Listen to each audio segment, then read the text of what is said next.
Alors, pour suivre, parlons un petit peu des poissons. Donc, ici, vous avez un exemple pour un poisson, on va dire commun, hein, mais ça se passe plus ou moins relativement la même chose pour les autres.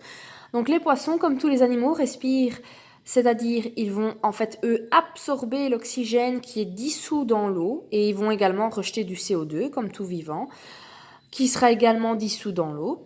Alors, l'eau riche en oxygène va être absorbée par la bouche, va ressortir par ce qu'on appelle les ouïes, après avoir traversé les branchies du poisson, et on observe qu'elles sont rouges car elles contiennent de nombreux vaisseaux sanguins. Donc les branchies sont relativement rouges, un rouge important, parce qu'elles sont riches en vaisseaux sanguins.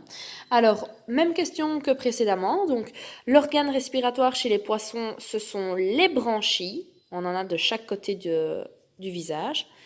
Alors, on a pour le type de respiration, c'est ce qu'on appelle la respiration, je vous l'écris ici, branchiale,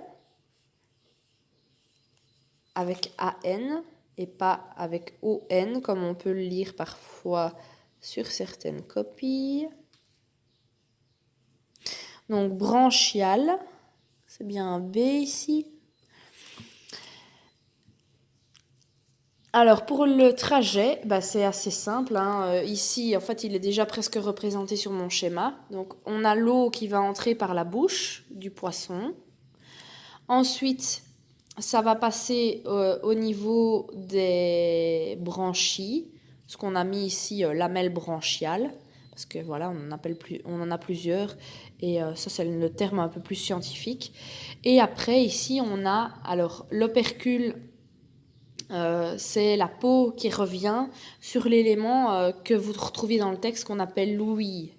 Donc ça, si on veut, on peut l'ajouter. C'est cet élément-ci. Et donc, ça ressort par là. Hop. Et donc, l'eau ici qui sort est riche en CO2, tandis que l'eau qui entre là est riche en oxygène.